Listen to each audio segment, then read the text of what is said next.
Ahí queda lo otro, Yeah, but I just got everything.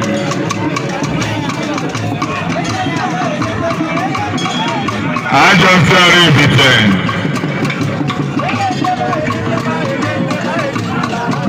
Any minute, why go car? Any minute, what yeah?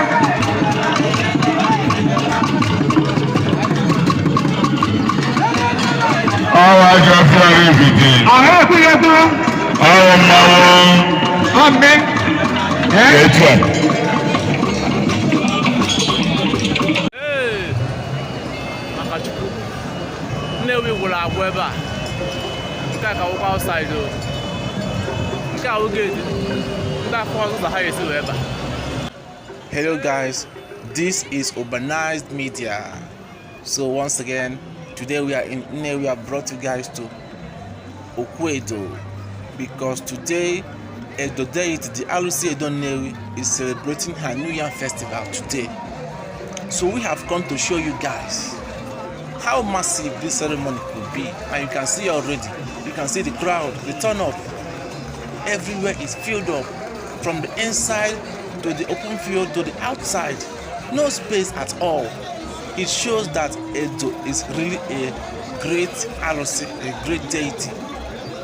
People from different towns are here. Different type of masquerades are here to pay homage. So guys, stay tuned. You are sure gonna like every minute and second of this video. Let's go.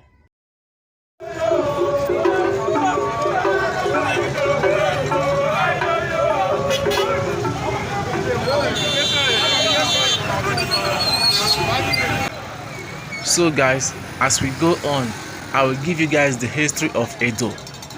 So Edo was a woman when she was alive.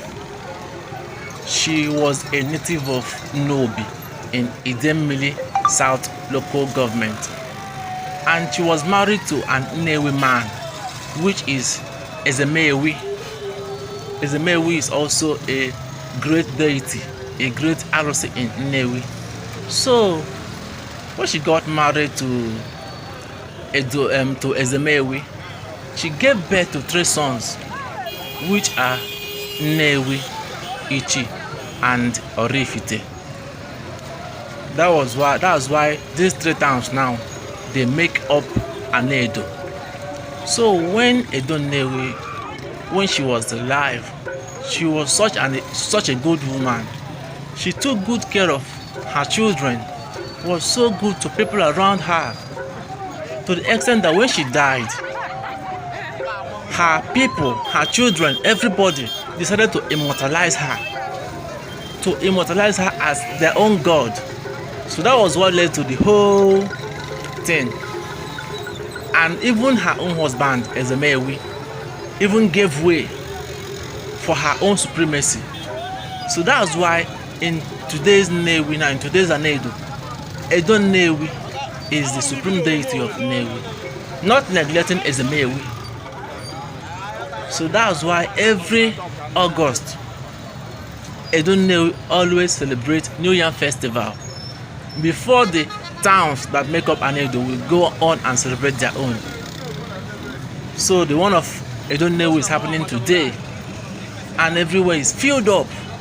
It shows how great Alụsi Edo is. And after this celebration now, Nnewi will now come up with their own New Year festival. It will come up, or if they will come up with their own. So that's the brief history of Edo Nnewi.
Edo Nnewi odogwu dị na nwanyị Alụsi na-azụ Nnewi na anụ edo na-emere ha ife na-ebu na edo na-ejikwa ha edozikwa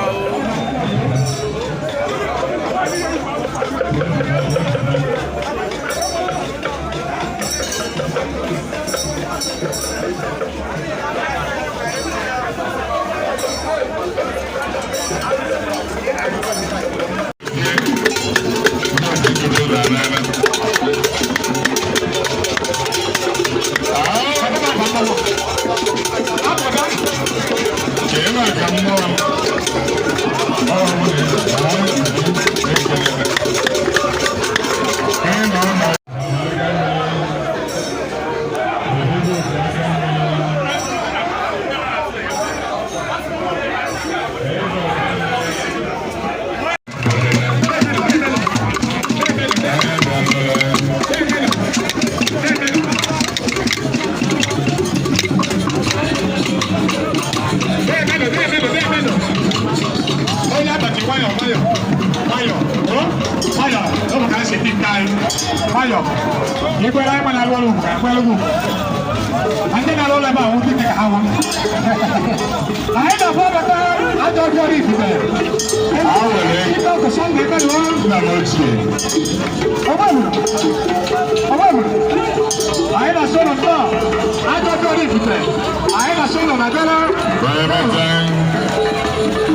Yeah, but I just got everything.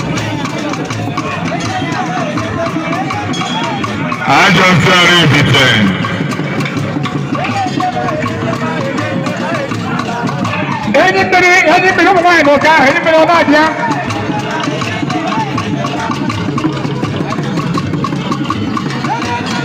Oh, I just got everything. I have to get through. Oh, my I'm big. That's right. Ètò ń bọ̀ sí aláàbẹ̀ bọ́. Tẹ́tẹ́ mi jẹ́lọ̀gbá. Ẹ̀rọ kíkẹ́ ìgbọ̀mọ̀ ọba ẹ̀ńdọ̀bì. Ẹ̀rọ kíkẹ́ ìgbọ̀mọ̀ ọ̀rìnà ọba ẹ̀ńdọ̀bì.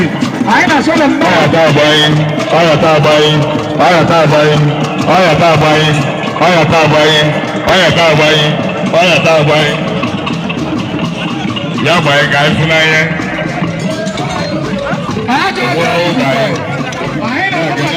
Àjọ tó rí ìdìbò náà. Àwọn kábọ̀ lè mú náà. Ẹnu tí ń dàgbà wọ ọ̀pọ̀ náà ti náà. Àjọ tó ìjà fọ́ọ̀nù. Àjọ tó ìjà fọ́ọ̀nù.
Such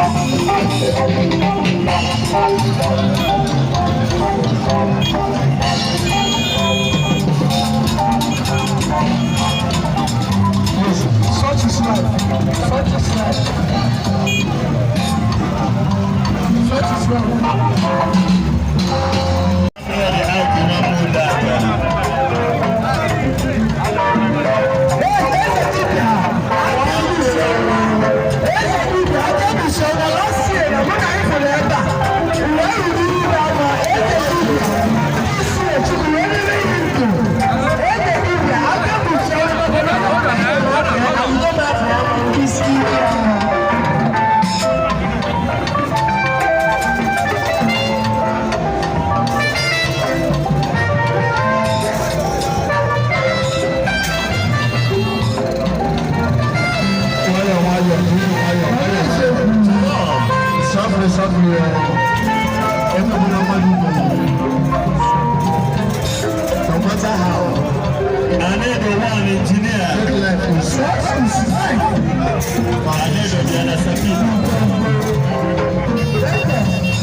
So guys, we are coming to the end of this video. I hope you enjoyed yourself, because I myself, I did. It was such an amazing event. So stay tuned, share this video, like it, comment, and bye for now.